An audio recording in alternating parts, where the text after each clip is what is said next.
হেরার গুহা থেকে বিশ্বনবী আলো নিয়ে এসেছেন, গোটা বিশ্বটাকে আলোকিত করে দিয়েছেন। Up to the day of judgement, কিয়ামত পর্যন্ত এই আলো ছড়াতেই থাকবে, ছড়াতেই থাকবে, ছড়াতেই থাকবে। কারণ মুখের ফুৎকারে আলো কখনো নিভে যাবে না। চিল্লা এখন ঠিক কিনা? অনেকে চায় কোরআনের আওয়াজকে মাটির নিচে পুঁতে ফেলতে, ইসলামকে মাটির নিচে পুঁতে ফেলতে, কিন্তু ওরা জানে না ইসলাম হচ্ছে বীজের মতো, চারা বীজের মতো। চারা বীজ মাটিতে পুঁতে দিলে কি হয়? আবার উপরের দিকে ওঠে। সুবহানাল্লাহ পড়বেন না? এজন্য কাফিরদের হুঙ্কার, হুমকি, ধামকি, রক্তচক্ষু আর ষড়যন্ত্রের কবলে কোরআনের কিচ্ছু হবে না, বরং গোটা বিশ্বব্যাপী কোরআনের জয় জয়কার। হাজার হাজার হিন্দু, খ্রিস্টান, বৌদ্ধ কালিমা পড়ে মুসলমান হয়ে যায়। After the Twin Tower attack, the number of Muslim community already have been doubled, tripled, multiplied. Twin Tower attack এর আগে মুসলমান আমেরিকাতে যা ছিল এখন 2 গুণ, 3 গুণ, 4 গুণ, 5 গুণ হয়ে গিয়েছে। ইউরোপ আমেরিকাতে মসজিদের সংখ্যা যা ছিল এখন বেড়ে অনেক গুণ বেশি হয়ে গিয়েছে। দিন দিন লোকজন কালিমা পড়ে কনভার্টেড মুসলিম হতে শুরু করেছে। এটাই প্রমাণ করে এই কোরআনের বিজয়কে ঠেকাবার মতো শক্তি মহাবিশ্বে কারো নাই। চিৎকার করে বলেন ঠিক কিনা? এজন্য আল্লাহ বললেন, নবী, কিতাবুন আনজালনাহু ইলাইকা লিতুখরিজান নাসা মিনাল যুলুমাতি ইলান নূর। এই কিতাবটাকে আমি দিয়েছি অন্ধকারাচ্ছন্ন মানুষগুলোকে এই কিতাবের আলোকে আপনি আলোকিত করে দিবে। জাহেলি যুগের ওমরকে আপনি গোটা বিশ্বের সেরা ওমর বানাবেন। যে ওমর বিশ্বনবীর কল্লা কাটার জন্য তলোয়ার নিয়ে বিশ্বনবীর কাছে এসেছিল, ওই ওমরকে ইসলামের ছায়াতলে এনে ইসলামের খলিফা বানিয়ে দিয়েছে কে? তাইলে ইসলামের আগের ওমর পরের ওমর পার্থক্য আছে না নাই? ওমরের জীবনটাকে আলোকিত করেছে যেই পুস্তকটা, যে বইটার নাম সবাই বলেন কি নাম? এই বইয়ে কোনো ভুল আছে? সন্দেহ আছে? সংশয় আছে? This is the book whereof there is no doubt in it, no suspicion in it, there is no doubt in it, and a guidance to those who are muttaqin, who are muslimin, who are the believers. এই কোরআনে কোনো ভুল নাই, কোনো সন্দেহ নাই। মুত্তাকিনদের জন্য আল্লাহ তাআলা হেদায়েতের মেথোডোলজি করে এই বইটাকে পাঠিয়েছেন। পড়েন সুবহানাল্লাহ। এই বইটা এমন বই, যে বইটা 1500 বছর পর্যন্ত আমাদের সমাজে, জীবনে, ফ্যামিলিতে লেগে যাওয়া যত জট ছিল সব জটগুলোকে খুলে সমাধানের আলো দেখিয়েছে। বলেন ঠিক কিনা? This book is a problem solving methodology. এই বইটা সমস্যার সমাধান করে দেয়, জট খুলে দেয়, ঝামেলার নিরসন করে দেয়। নাকি কোরআন জট লাগায়? নাকি পেঁচ লাগায়? পেঁচ লাগায় না, খোলে। তার মানে সব সমস্যার সমাধান দিতে পারে। সমাধান চাও যদি জীবনে, মরণে ফিরে যাও, খুঁজে নাও, চোখ রাখো কোরআনে। চোখ রাখবেন কোথায়? না এটিএন বাংলার পর্দায়, জি বাংলার পর্দায়, স্টার জলসা, কিরণমালা, কোথায় রাখবেন? সবাই পড়েন, সমাধান চাও যদি জীবনে, মরণে ফিরে যাও, খুঁজে নাও, চোখ রাখো কোরআনে। If you want the solution this dunya and akhirah, go back, have a look to the holy Quran. Subhanallah. Go back, have a look to the holy Quran. যাও তোমার চেয়ারে বসো, হেলান দিয়ে বইটা খোলো আর চোখ বোলাও। তোমার সমস্যার সমাধান এনে দিতে পারে কে? আল্লাহ। এজন্য এই কিতাবটা এমন কিতাব, এই কিতাব থেকে প্রেসক্রিপশন না নিলে সমাজটা সুন্দর হবে না। এই কিতাব থেকে প্রেসক্রিপশন না নিলে জীবনটা সুন্দর হয় না। এই কিতাব থেকে প্রেসক্রিপশন না নিলে দুর্নীতি দমন কমিশন দিয়ে দুর্নীতি বন্ধ করা যায় না। জোরে বলেন ঠিক কিনা? এই কিতাব থেকে প্রেসক্রিপশন নিলে সব ঠান্ডা, সবকিছুর সমাধান হয়ে যাবে। এজন্য জীবনে মরণে এই কিতাবটাকে সাথী বানাতে হবে। রাজি আছেন তো? নাকি শুধু তাফসির মাহফিলে বয়ান শুনে শেষ? কোরআন তেলাওয়াত করতে রাজি আছেন তো? Our duties to the holy and sacred book, holy Quran. আমাদের যে সমস্ত দায়িত্ব আছে এই কিতাবের প্রতি, তার প্রথম দায়িত্ব হচ্ছে recitation of this holy book. প্রতিদিন এই বইটাকে তেলাওয়াত করা, আবৃত্তি করা, সুন্দর কণ্ঠে আবৃত্তি করা। বিষ্ণু বলেছেন, মান লাম ইয়াতাগান্না বিল কোরআন ফালাইসা মিন্না। যে সুন্দর কণ্ঠে কোরআন তেলাওয়াত করে না সে আমার উম্মত হতে পারে? এজন্য কোরআন তেলাওয়াতের দরকার আছে না নাই? কোরআন তেলাওয়াত করেন তো? কিয়ামতের দিন কোরআন যদি আমাদের বিরুদ্ধে দাঁড়ায় জান্নাতের দরজা খুলবে না আটকে যাবে? এজন্য প্রথমত প্রতিদিন আমরা কোরআনের তেলাওয়াত করব। রাজি আছেন? মনে থাকবে? যারা কোরআন জানেন না, হুজুর কোরআন শিক্ষার আসর একটা করবেন সান্ধ্যকালীন রমজান মাসে। মুরব্বীরা, বয়স্করা যারা কোরআন পড়তে পারে না তারা এখানে এসে কোরআন শিখবেন। রাজি আছেন তো? আমরা কোরআন জেনে বুঝে মরতে চাই। রাজি আছেন? কোরআন শিখলেও লাভ, শিখাইলেও লাভ। খায়রুকুম মান তাআল্লামাল কুরআনা ওয়া আল্লামা। The best person among you who reads Quran by himself and teaches it to others. সবচেয়ে সেরা আল্লাহর কাছে সে যে নিজেও কোরআন পড়ে অন্যেরও পড়ায় দেয়। আপনি যদি কাউকে শুধু সূরাতুল ফাতিহাটা শিখিয়ে দেন, সে সারা জীবনের নামাজে যত সূরা ফাতিহা পড়বে তার সওয়াব তো তার থাকবেই, ওইটার একটা পার্সেন্টেজ সওয়াব আপনার আমলনামায় আছে না নাই?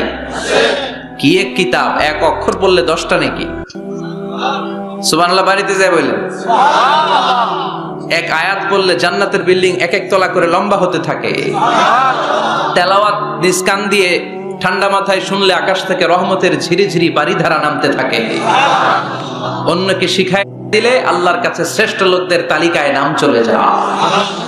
এজন্য কোরআনের সাথে অ্যাটাচমেন্ট উইথ দ্য হোলি কোরআন বাড়ানোর দরকার আছে না নাই? কোরআনের প্রতি আমাদের আরেকটা দায়িত্ব হচ্ছে টু মেমোরাইজ দ্য হোলি বুক কোরআন, কোরআনকে মুখস্থ করা। অনেকে মনে করে যারা হেফজখানায় পড়ছে এদেরই দায়িত্ব কোরআন মুখস্থ, এরাই করবে না। এটা আমাদের সবার দায়িত্ব, এটা গ্লোবাল দায়িত্ব, এটা পুরো উম্মার দায়িত্ব। আমরা যে যতটুকু পারি, যতগুলো সূরা পারি মুখস্থ করার চেষ্টা করব। রাজি আছেন? সবাই রাজি আছেন তো? কোরআনের প্রতি আমাদের সবচেয়ে বড় দায়িত্ব হচ্ছে মাতৃভাষায় আমাদের এই কোরআনকে বুঝতে হবে, ঠিক কি না? আল্লাহ কি বলছেন, কি আমাদেরকে জানাতে চাইলেন, সব আল্লাহ বলে দিয়েছেন এই কোরআনে। নতুন করে আল্লাহ আকাশ থেকে কিছু আর পাঠাবে? সব সমাধান এই বইয়ের ভিতরে দিয়ে দিয়েছে। তো আল্লাহ কি সমাধান দিলেন, কি রোড ম্যাপ দিলেন, কি কর্মসূচি ঘোষণা করলেন জানার দরকার আছে না নাই? এজন্য কোরআনের বঙ্গানুবাদ পড়বেন। বাংলা ভাষায় কোরআন পাওয়া যায়, মোবাইলে অ্যাপস পাওয়া যায়। সব জায়গায় আমরা বলি মোবাইলের অ্যাপসে বাংলা কোরআন রাখবেন, তাফসীর রাখবেন। ইসলামিক লাইব্রেরিগুলো থেকে কোরআনের বঙ্গানুবাদ নিয়ে আসবেন। রমাদানে 7 খতম 8 খতমের কোনো দরকার নাই, একটা খতম দেন আর বাকি সময়টা মাতৃভাষায় পড়েন। আল্লাহ কি বলতে চাইল? আল্লাহ কসমোলজির কথা, জিওলজির কথা, বায়োলজির কথা, এমব্রায়োলজির কথা, বুটানির কথা, হিউম্যান অ্যানাটমির কথা, এমন কোনো বিষয় নাই যে বিষয়ের ব্যাপারে আল্লাহ কোরআনে কোনো কথা বলে নাই। পড়েন সুবহানাল্লাহ। এজন্য মাতৃভাষায় কোরআন বুঝতে হবে। প্রতিদিন একটা করে আয়াত হলেও আমরা কোরআনের বাংলা অনুবাদ পড়ার চেষ্টা করব। রাজি আছেন? বানসারামপুরের ভাইরা সবাই রাজি? বাংলায় কোরআন পড়বো। কোন ভাষায়? সবাই রাজি তো? আওয়াজ করে পড়েন ইনশাআল্লাহ।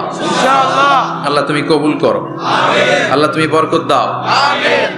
সম্মানিত ভাইয়েরা, আমি আপনাদের খেদমতে কোরআনের ছোট্ট একটা সূরা তেলাওয়াত করেছি। আসুন এই সূরার আলোকে কিছু কথা এই চমৎকার রজনীতে আমরা শুনবার চেষ্টা করি। এই সূরাটি মাক্কি সূরা, কোরআনের 102 নম্বর সূরা। সূরাটির নাম সূরাতুত তাকাসুর। সূরাটির নাম কি? আত-তাকাসুর। ছোট্ট সাইজের একটি সূরা, অনেকের মুখস্থ আছে না নাই? বিশ্বনবী একবার রাত্রিবেলা সাহাবাদেরকে বললেন, তোমাদের মধ্যে কে আছো রাতের বেলা 1000 কোরআনের আয়াত পরে বিছানায় ঘুমোতে যাবা? হাত তোলো। কেউ হাত তোলে না। ওমি 1000 আয়াত কি বাড়ির কাছের কথা? কথা বলেন। বিশ্বনবী বললেন, কে আছো তোমাদের মধ্যে রাত্রিবেলায় বিছানায় ঘুমোতে যাওয়ার আগে 1000 কোরআনে কারীমের আয়াত তেলাওয়াত করে ঘুমাতে যাবা? দাঁড়াও। কোনো সাহাবী দাঁড়ায় না। বিশ্বনবী ডানে তাকায়, বায়ে তাকায়, সামনে তাকায়, কেউ হাত তোলে না। বিশ্বনবী বললেন, ও সাহাবারা, এবার বলো তোমাদের মধ্যে কে কে আছো সূরাতুত তাকাসুর পরে রাত্রে বিছানায় ঘুমোতে যেতে পারবা? এবার সব হাত উঠে গেছে। সুবহানাল্লাহ পড়েন। বিশ্বনবী বললেন, তোমাদের মধ্যে যদি কেউ রাত্রিবেলা একবার সূরাতুত তাকাসুর তেলাওয়াত করে বিছানায় ঘুমোতে যাও, আমল নামায় 1000 আয়াত তেলাওয়াতের সওয়াব দিয়ে দিবে কে? চিৎকার করে আল্লাহু আকবার। একবার রাতে পড়বেন 1000 কোরআনের আয়াত তেলাওয়াতের সওয়াব আমলনামায় চলে যাবে। পড়েন আলহামদুলিল্লাহ। আত-তাকাসুর, আত-তাকাসুর মানে সম্পদ নিয়ে, প্রাচুর্যতা নিয়ে, অর্থ নিয়ে বাড়াবাড়ি করা, গর্ব করা, অহংকার করা।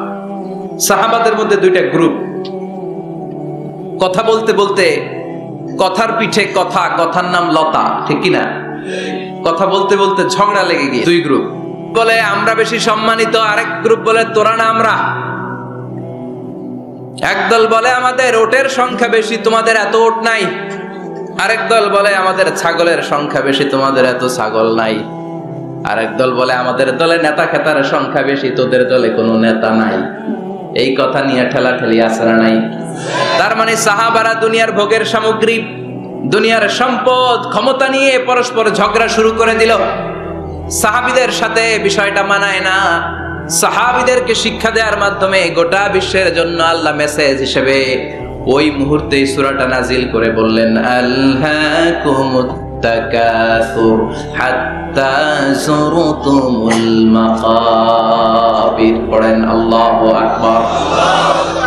আল্লাহ বললেন আলহাকুমুত তাকাসুর, সম্পদের প্রাচুর্য তোমাদেরকে পাগল বানিয়ে দিয়েছে।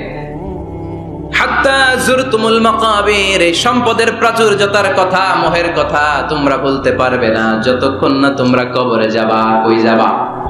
কথা বলেন।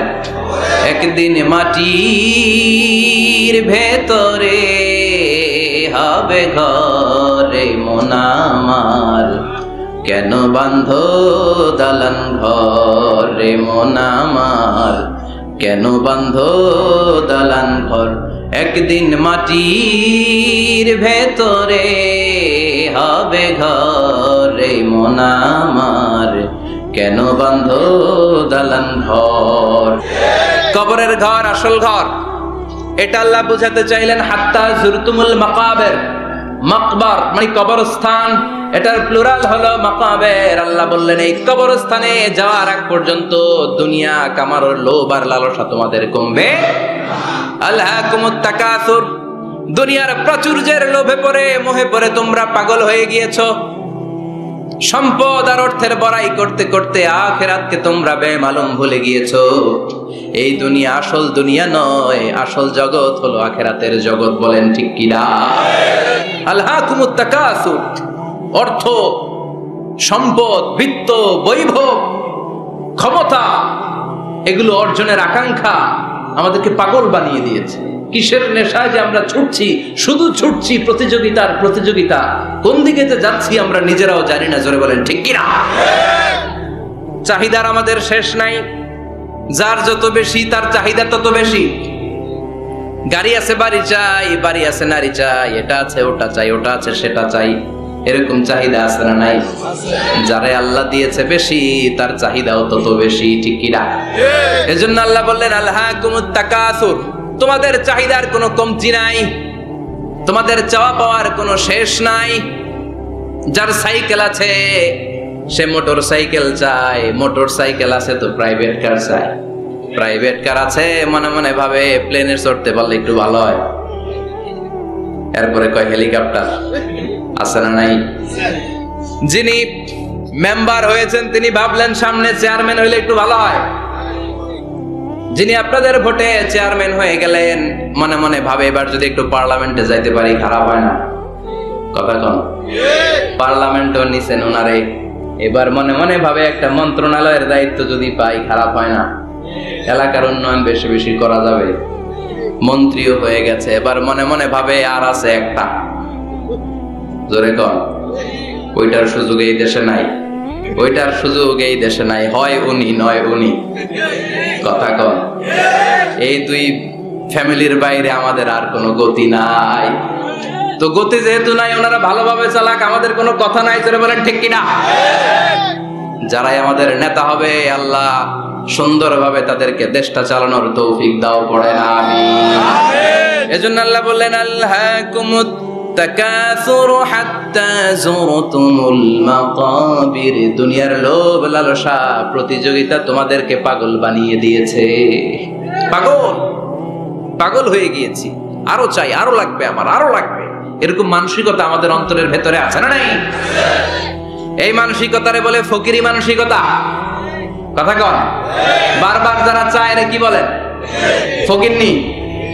জুমার দিন জুমার নামাজের পরে 5 টাকা দিলেন, দেখবেন আপনারটা থাপা দিয়ে দৌড়ে আরেকজনের কাছে যায়, ওনারটা নিয়ে আবার আরেকজনের কাছে যায়। যেদিকে এই টাকা দেয় ওইদিকে উনি আসে না নাই? কারণ নাম হলো ফকির। নাম কি? আমরা সবাই এরকম ফকির। ধনী হলো একজন, তিনি কে? ইয়া আইয়ুহান নাসু আনতুমুল ফুকারাউ ইলাল্লাহ ওয়াল্লাহু হুয়াল গনিয়ুল হামিদ। আল্লাহ বললেন, গোলাম তোরা সবাই ফকিরের বাচ্চা। আমরা কি? ওই যে কয় না ফকিরের বাচ্চা কইতে প্রেস্টিজে লাগে, কিন্তু কোরআনে কিন্তু আল্লাহ কয়ে দিয়েছে আনতুমুল ফুকারা ইলাল্লাহ, তোমরা সবাই আল্লাহর দিকে ফকির। কারণ আমরা রাতে দিনে সব সময় বিপদে পড়লে চাই একজনের কাছে, তিনি কে? অসুস্থ হলে কাঁদি একজনের কাছে, তিনি কে? তুফান হইলে, বন্যা হলে একজনের ডাকি, তিনি কে? বানসালামপুর তুফান হয় না? বন্যা হয় না? সিডর হয় না? কারা ডাকেন? দেখবেন তুফান হইলে মুসলমানরা যেমনি ডাকে, হিন্দুরাও ডাকে, বৌদ্ধরাও ডাকে, নাস্তিকরাও নাস্তিকতা ভুলে যায়, তখন জিকির চলে একজনের, তিনি কে? আমি বরিশালে গিয়েছিলাম বাসে করে, ফিরে আসছি লঞ্চে। এই একবার সাগরের ভেতরে, নদীর ভেতরে তুফানে পড়েছি। সেই দিন চিনতে পেরেছি আল্লাহ কারে কয়। কারণ আমি শহরে বড় হয়েছি, সাঁতার জানি, স্বাভাবিক সাঁতার, এদিকে ফালাইলে ওদিকে যাইতে পারবো, কিন্তু নদী কি সাঁতরে পারাইতে পারবো? কথা কর। প্রচন্ড তুফান, সদরঘাটে ভিড়তে আর 2 ঘন্টা বাকি। জাহাজ টলমল শুরু করেছে। এবার দেখলাম জাহাজের ভেতরে যত মহিলাগুলা আছে সব চিল্লায় আর ডাকে কারে? হিন্দুগুলাও ডাকে কারে? বৌদ্ধগুলাও ডাকে কারে? হঠাৎ করে তুফান থেমে যায়, আবার ধাক্কা মারে, আবার চিল্লান, আছে না নাই? সবার মুখে এক আওয়াজ, বাঁচাও। আমি বললাম, কে বাঁচাইবো? হুজুর আমনে, আপনি দোয়া কালাম পারেন, আমনে বাঁচান। আমি কইলাম, আমারে বাঁচাইবো কেডা? আল্লাহ ছাড়া বাঁচানোর কেউ নাই। এজন্য আল্লাহ বললেন, আল্লাহকুমুত তাকাসুরু হাত্তা যুরতুমুল মাকাবির। তোমরা সম্পদের লোভে, দুনিয়ার লোভে পাগলের মতো হয়ে গিয়েছো। ফকিরদের যেই স্বভাব, সেরকম স্বভাব তোমাদের মধ্যে ঢুকেছে, ঠিক কি না? আরো চাই, আরো লাগবে, আরো দাও, সব খামু, সব আমার। পেটটা এতটুকু, হ্যাঁ সব খাইব। পেট কদ্দুর, কিন্তু বলে কি সব খাবো। আনলিমিটেড ডিমান্ড, শেষ নাই। প্রতিযোগিতার পর প্রতিযোগিতা। উনার কত টাকা, আমার টাকা তার চেয়ে বেশি লাগবে।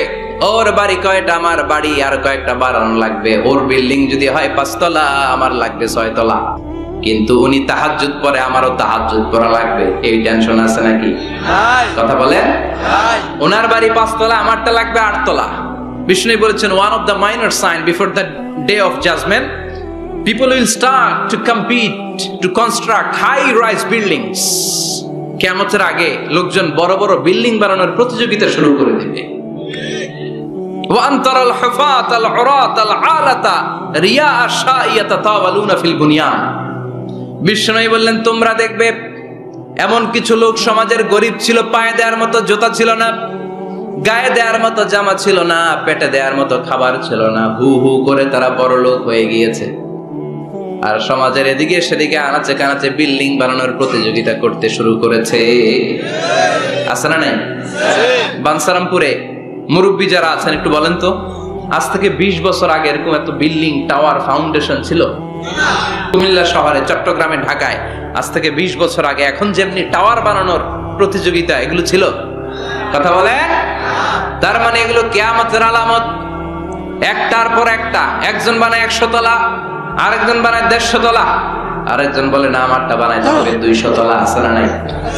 জেদ্দাতে, এবার হজে জেদ্দায় দেখলাম যে সবচেয়ে বড় টাওয়ারটা কাজ এখনো শেষ হয় নাই।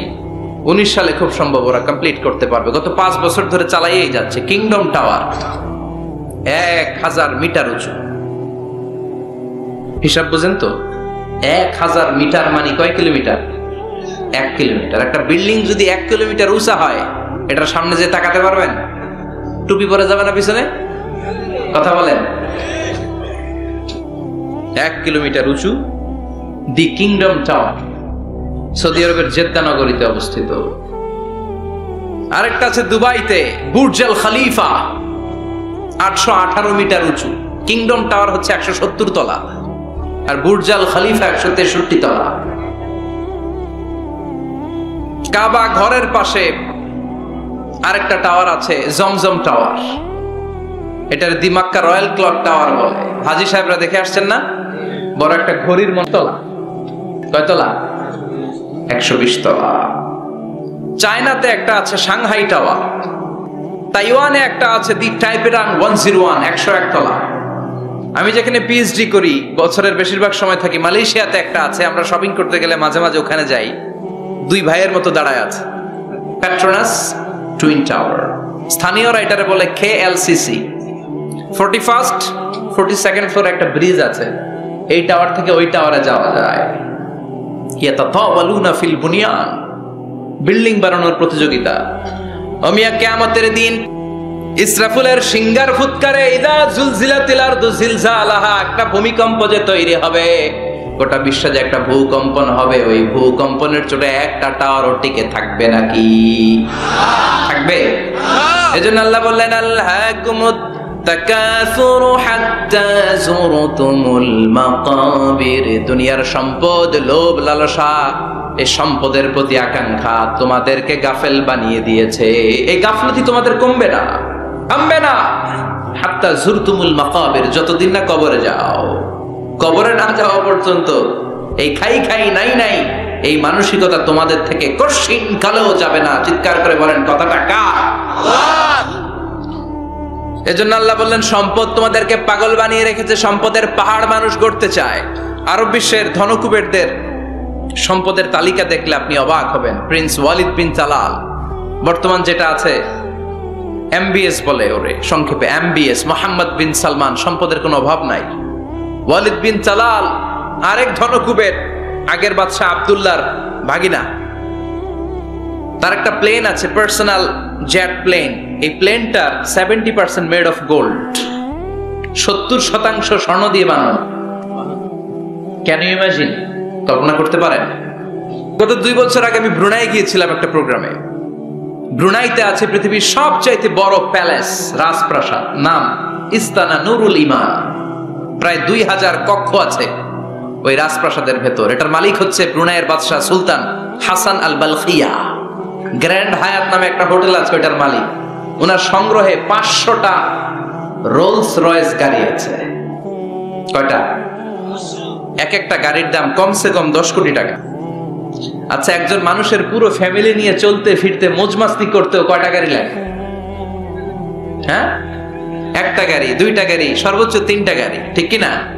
সে তার সংগ্রহে 500 রোলস রয়েস গাড়ি রেখেছে। আর Lamborghini, Ferrari, Porsche, Maybach, Bugatti, Range Rover, Volkswagen, BMW, Mini Cooper, Mercedes Benz, এই ব্র্যান্ডের গাড়ির কোনো অভাব নাই। আরো লাগবে তার, আরো লাগবে। কোথায়? রেঞ্জ রোভার বেরিয়েছে নতুন নিউ ব্র্যান্ডের, BMW 9 সিরিজ কোথায়? আরো গাড়ি লাগবে। এরকম মানসিকতা আজও আরবের ধনকুবেরদের মধ্যে আছে না নাই? এজন্য আল্লাহ বললেন খবরদার, সম্পদ তোমাদেরকে পাগল বানিয়ে দিয়েছে। আলহাকুমুত তাকাসুর, এই সম্পদের মায়া কোনোদিন তোমাদের কমবে না। হাত্তা যুরতুমুল মাকাবির, যতদিন না তোমরা কবরের ভেতরে ঢুকবা। ইসলাম সম্পদ উপার্জন করতে বাধা দেয় না, তবে সেটা হতে হবে হালাল পন্থায়, ঠিক কিনা? কারণ হালালে বরকত দিয়েছে কে? হারামে কোনো বরকত আছে? আচ্ছা বলেন তো, গরু খাওয়া হালাল না হারাম? কুকুরের গোশত খাওয়া হারাম। বাংলাদেশে কি বেশি বেশি গরু জবাই হয় না কুকুর? গরু। গরু বছরে বাচ্চা দেয় কয়টা? একটা। কুকুর বাচ্চা দেয় কয়টা? 6টা 7টা, অনেকগুলো। তারপরেও বাংলার জমিনে গরু বেশি না কুকুর বেশি? সুবহানাল্লাহ পড়বেন না?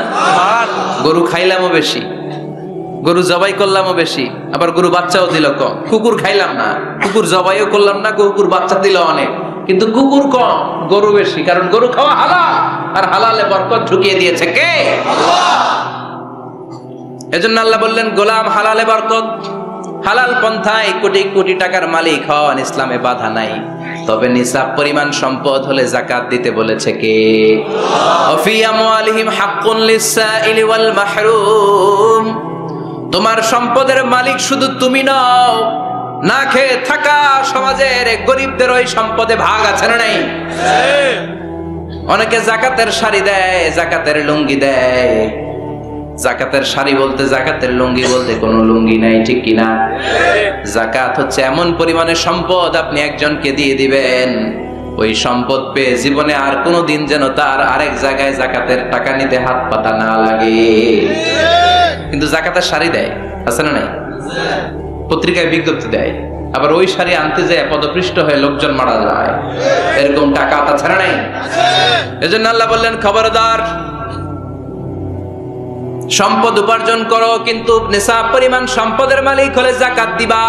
ওয়াল্লাযীনা ইয়াকনিজুনা الذهب والفضة ولا ينفقونها في سبيل الله فبشرهم بعذاب أليم।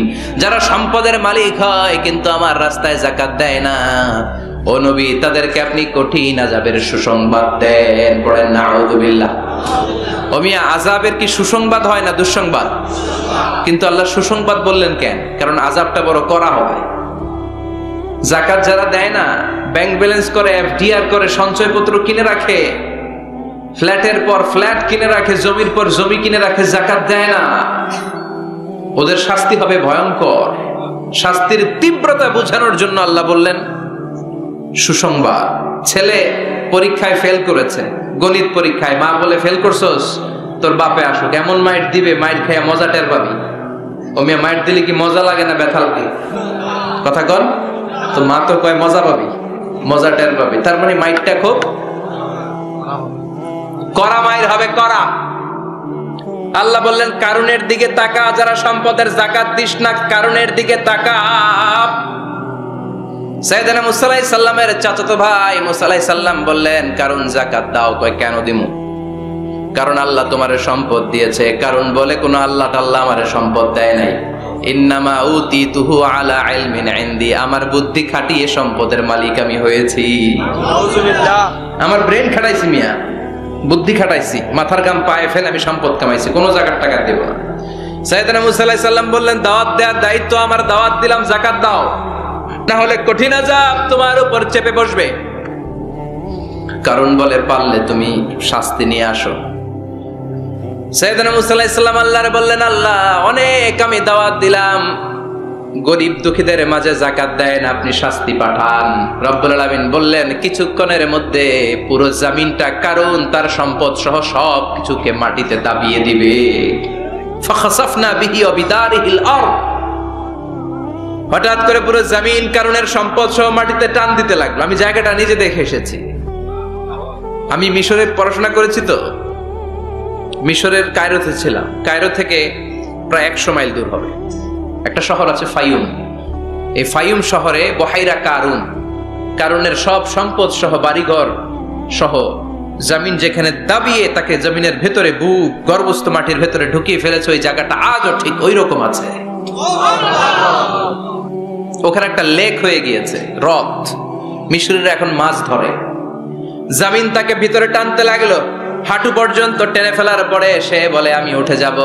কোমর পর্যন্ত মাটির ভেতরে গেড়ে গেল, সে বলল, আমি বেঁচে যাব। এবার গলা পর্যন্ত যখন দেহটা মাটিতে দেবে যায়, এবার হাত তুলে বলে, মুসা, সব সম্পদ তোমার, আমারে বাঁচাও। এমন ভালো মানুষ, সোজা আঙ্গুলে কি সব সময় ওঠে না। ও মুসা, সম্পদ নাও, আমারে বাঁচাও, বাঁচতে চাই। সাইয়েদনা মুসা বলে, দ্য টাইম ইজ আপ, সময় শেষ। যখন দাওয়াত দিয়েছি তখন যদি দাওয়াত মেনে নিতা, বেঁচে যেতা। এখন আমারও কিছু করার নাই, আমি গেলাম। ইয়াতাজালজালু ফিল আরদ হাত্তা ইয়াউমুল কিয়ামা, প্রতিদিন সহিহ বুখারীর বর্ণনা 1 বিঘত পরিমাণ আল্লাহ তাআলা জমিনকে আদেশ দিয়েছেন কারুন এবং তার সম্পদকে প্রতিদিন 1 বিঘত করে জমিনের ভেতরে নিতে থাকবে, up to the day of judgement, কিয়ামত পর্যন্ত কারুন তার সম্পদ সহ জমিনের ভেতরে যেতেই থাকবে, যেতেই থাকবে। চিল্লায় পড়েন সুবহানাল্লাহ। এজন্য আল্লাহ বললেন, সম্পদ তোমারে বাঁচাতে পারে না, ক্ষমতা তোমারে বাঁচাতে পারে না, বাঁচাতে পারে একজন, তিনি কে? আল্লাহকুমুত তাকাসুরু হাত্তা যুরতুমুল মাকাবির, দুনিয়ার সম্পদের লোভে পড়ে আখিরাতকে তোমরা বেমালুম ভুলে গিয়েছো। এই গাফলতি তোমাদের থামবে না যতক্ষণ না তোমরা কবরে ঢুকবা। কার কথা? এজন্য যাকাত দেওয়ার দরকার আছে না নাই? এলাকায় তো এসে গল্প শুনলাম, অনেক বিজনেস ম্যাগনেট আছে, আশা করি তারা যাকাতও দেয়, ঠিক কি না? আপনাদের মধ্য থেকে যারা ধনী আছে তাদেরকে পৌঁছাবেন যে যাকাত না দিলে কারণের মতো পরিণতি করে দিতে পারে কে? সম্পদগুলো কিয়ামতের দিন পেঁচাতে পেঁচাতে কোমর পর্যন্ত পেঁচাবে, আবার পেঁচাতে পেঁচাতে গলা পর্যন্ত পেঁচিয়ে ছবল দিয়ে বলবে আনা মালুক আনা কানজুক, আনা মালুক আমি তোর মাল, আমি তোর সম্পদ, আনা কানজুক আমি তোর ব্যাংক ব্যালেন্স, আমারে খা। এক একটা ছবলের চোটে পুরো দেহটা 70 গজ জামিনের ভেতরে চলে যাবে। এজন্য আল্লাহ বললেন আলহাকুমুত তাকাসুরু হাত্তা যুরতুমুল মাকাবির, দুনিয়ার প্রাচুর্যতা তোমাদেরকে মোহাচ্ছন্ন করেছে। আমরা মোহের মধ্যে পড়ে আছি, ঠিক কি না? আমাদের চলাফেরা, কথাবার্তা, লাইফস্টাইল দেখলে মনেই হয় না যে আমরা মরব, মনে হয় যে 1000 বছর রাজত্ব করতে আমরা এসেছি, কেউ আমাদেরকে থামাতে পারবে না, কোনোদিন আমাদের মরণ হবে না। চিল্লায় বলেন ঠিক কি না? এই দুনিয়াটা আসল জীবন না, আসল জীবন কবরের জীবন। এই দুনিয়ার দৃষ্টান্ত আল্লাহর কাছে হলো 4টা স্বর্ণের টুকরার মতো আর 3টা লাশের মতো। স্বর্ণের টুকরা কয়টা? লাশ কয়টা? বনি ইসরাইলের জামানাতে 3 জন যুবক কর্মের সন্ধানে, কাজের সন্ধানে বেরিয়েছিল। হঠাৎ করে তারা এক গুপ্তধন পেয়ে যায়। গুপ্তধনে তারা পেয়েছে 4টা বড় বড় স্বর্ণের টুকরা। কয়টা? মহা খুশি, খুশিতে বাকবাকুম। চিন্তা করলাম আমরা আজীবন খেয়ে পড়ে চলে যেতে পারবো, কিছুই করা লাগবে না। 3 জন মিলে স্বর্ণ নিয়ে বসে প্ল্যান করলো ভাগ বটোয়ারা করার আগে একজন বাজার থেকে রুটি কিনে নিয়ে আয়, আগে পেট ভরে খেয়ে নেই, তারপরে ভাগ বটোয়ারা। একজন রুটি আনতে গিয়েছে, ওই 2 জন ভাবতে শুরু করলো যেটাতে রুটি আনতে পাঠাইছে ওইটারে যদি মাইরা দিতে পারি তাহলে ভাগাভাগির আর কোনো কাম নাই। স্বর্ণ কয়টা? তুই নিবি 2টা, আমি নেব 2টা। আর যে রুটি কিনতে গিয়েছে সে মনে মনে ভেবেছে রুটির মধ্যে বিষ মাখিয়ে নিয়ে যায়। কি মাখিয়ে নিয়ে যায়? ওই 2টা বিষ খাইয়া ঠুস। সব যেই চিন্তা ওই কাজ, রুটির মধ্যে বিষ মাখিয়ে নিয়ে এসেছে। 2 বন্ধু ওইটারে ধরে আঘাত করতে করতে দুনিয়া থেকে বিদায় করে দিয়েছে। এবার 2টা বলে এইটারে মারতে অনেক কষ্ট হয়েছে, আগে খাইয়া লই, এরপরে তুই 2টা আমি 2টা। এবার বিষ মাখানো রুটি খেয়ে ওরাও শেষ। আহা, আল্লাহু আকবার। 4টা স্বর্ণের টুকরা পড়ে আছে, 3টা লাশ পড়ে আছে। হাদিহি মাসালু হায়াতিদ দুনিয়া, এটা দুনিয়ার জীবনের দৃষ্টান্ত। এজন্য মানুষের স্বভাব হলো আরো চাই, আরো চাই। বিষ্ণু বললেন লাউ লিকুল্লি ইবনি আদামা ওয়াদিয়াম মিন যাহাব, আল্লাহ বনি আদমের সবাইকে যদি এক একটা স্বর্ণের পাহাড়ের মালিক বানিয়ে দেয়, আহাব্বা ইয়াকুনা লাহু ওয়াদিয়ান, সে চাইবে কেমন করে আরেকটা স্বর্ণের পাহাড়ের মালিক হওয়া যায়। ও মিয়া, আমার যদি একটা স্বর্ণের পাহাড়ের মালিক বানায় দেয়, আমার 14 পুরুষ সে স্বর্ণের পাহাড় বেচা খেয়ে শেষ করতে পারবো? তা আরেকটা দিয়ে আমি কি করবো? সবাইকে যদি এক একটা স্বর্ণের পাহাড়ের মালিক বানিয়ে দেয়া হয়, তারপরেও প্রত্যেকে চাইবে কেমন করে আরেকটা পাহাড়ের মালিক হওয়া যায়। কারণ ওই যে খাই খাই, আরো লাগবে, আরো লাগবে। ওয়ালাই ইয়ামলা আফাহু ইল্লা তুরাব, কবরের মাটি ওর মুখে ঢোকার আগ পর্যন্ত ওর এই খাই খাই স্বভাবের বন্ধ হবে না। চিৎকার করে বলেন ঠিক কি না? এজন্য আল্লাহ বললেন কবরে না ঢুকলে তোমাদের এই আকাঙ্ক্ষা থামবে না, লোভ লালসা বন্ধ হবে না। হাত্তা যুরতুমুল মাকাবির, কবরে তোমাদেরকে যেতেই হবে, মরতে তোমাদেরকে হবে। এই পৃথিবীতে কেউ থাকার জন্য আসে নাই, জোরে বলেন ঠিক কি না? মরতেই হবে, যেতেই হবে, চলে যেতেই হবে। এজন্য বিশ্বনবী বলতেন আকসিরু যিকরা হাযিমিল লাযাত, জীবনের সব স্বাদ আল্লাহকে নিঃস্বাদ করে দেয়, পানসা করে দেয়। ওই মৃত্যুর কথা বেশি বেশি স্মরণ করবা। জীবনের স্বাদ আল্লাহ সব কিছুকে পানসা করে দেয়। কোন জিনিস? মরণ। চিল্লায় বলেন কোন জিনিস? আর জোরে বলেন কোন জিনিস? সুনিশ্চিত যেতেই হবে, কোন সন্দেহ আছে? কথা বলেন, সন্দেহে আছে কারো? The most certain thing in our life is death, and the most uncertain thing in our life is the time of death. আমাদের জীবনের সবচেয়ে সুনিশ্চিত বিষয় হচ্ছে আমাদের মরণ, মরতে হবে। কিন্তু সবচেয়ে অনিশ্চিত বিষয় হচ্ছে মরণের সময়। কখন মরবো এটা আমরা কেউ জানি না, কিন্তু মরবো যে এটা আমরা সবাই জানি। চিল্লায় বলেন ঠিক কিনা? কেউ বেঁচে থাকতে পারবে না, সবাই চলে যাবে, সব মরে যাবে, শুধু একটা সত্তা বেঁচে থাকবে। চিল্লায় বলেন তিনি কে?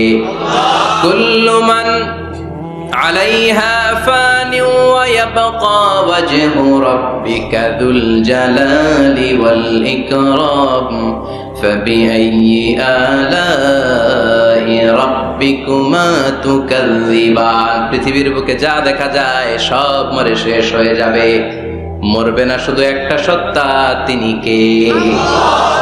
সব মরে যাবে, সবাই মরে যাব। মালাকুল মাউত সবার রূহ কবজ করে ফেলবে। আল্লাহ বলবে আখবিরনি মাইয়াব্বা, হে মৃত্যুর ফেরেশতা কি করছো? কই সব মারছি। সবাইরে মারছো? সব শেষ। কে বাকি? জিনেরা বাকি, জিনদেরও মারো। সবগুলো জিন শেষ করা হবে, বাকি থাকবে ইবলিস। আল্লাহ বলবেন সবাইকে যেই কষ্ট দিয়ে ইন্তেকাল করিয়েছ সবগুলো কষ্ট একত্রিত করে ইবলিসটারে তুমি মারো। সবচেয়ে কষ্ট দিয়ে নির্মম ভাবে ইবলিসকেও শেষ করা হবে। আল্লাহ বলবেন আখবিরনি মাইয়াবকা, ও মালাকুল মাউত এবার বলো আর কে বেঁচে আছে? মালাকুল মাউত বলবে আল্লাহ কেউ নাই, কেউ নাই, সব শেষ। মানুষ শেষ, প্রাণীগুলো শেষ, পাখিগুলো শেষ, সাগরের মাছগুলো শেষ, আপনার কথা মতো জিনগুলাও। এবার আছে শুধু ফেরেশতারা। কারা? কথা বলেন। আল্লাহ বলবেন ফেরেশতাদেরও মারো। শুরু হবে ফেরেশতা নিধন। একের পর এক সব ফেরেশতার রূহ কবজ করা হবে। এবার আল্লাহ বলবে আখবিরনি ইয়া মালাকাল মাউতি মাইয়াবকা, মালাকুল মাউত আর কে কে বেঁচে আছে আমার একটু বলো। মালাকুল মাউত বলবো সব শেষ, সব ফেরেশতাগুলোরও মেরে ফেলেছি, শুধু 4 জন আছে, জিব্রাইল, ইসরাফিল, মিকাইল, আর আমি আপনার হুকুমের গোলাম আজরাইল। আল্লাহ বলবে ইসরাফিলের রূহ কবজ করো। ইসরাফিলের রূহ কবজ হয়ে যাবে। মিকাইলের রূহ কবজ করো, মিকাইলের রূহ কবজ হয়ে যাবে। ইসরাফিলের রূহ কবজ করো, কবজ হয়ে যাবে। আল্লাহ বলবে আখবিরনি মাইয়াবকা, মালাকুল মউত এবার বলো কে বেঁচে আছে? মালাকুল মউত বলবে কেউ নাই। আল্লাহ বলবে আসলেই কেউ নাই? মালাকুল মউত বলবে আছে। কে আছে? শুধু আমি আছি। ডানে বায়ে সামনে পেছনে আল্লাহ কেউ নাই, সব শেষ, শুধু আমি আছি। আল্লাহ বলবেন এবার তুই মর। মুত ইয়া মালাকুল মউত, হে মৃত্যুর ফেরেশতা এবার তুই মর। মালাকুল মাউত হিসাব আর মিলাতে পারবে না, হিসাবটা তখন উল্টে যাবে। মালাকুল মাউত বলবে এটা আবার কেমন কথা? আমি মরুম কেন? আমি না মারছি?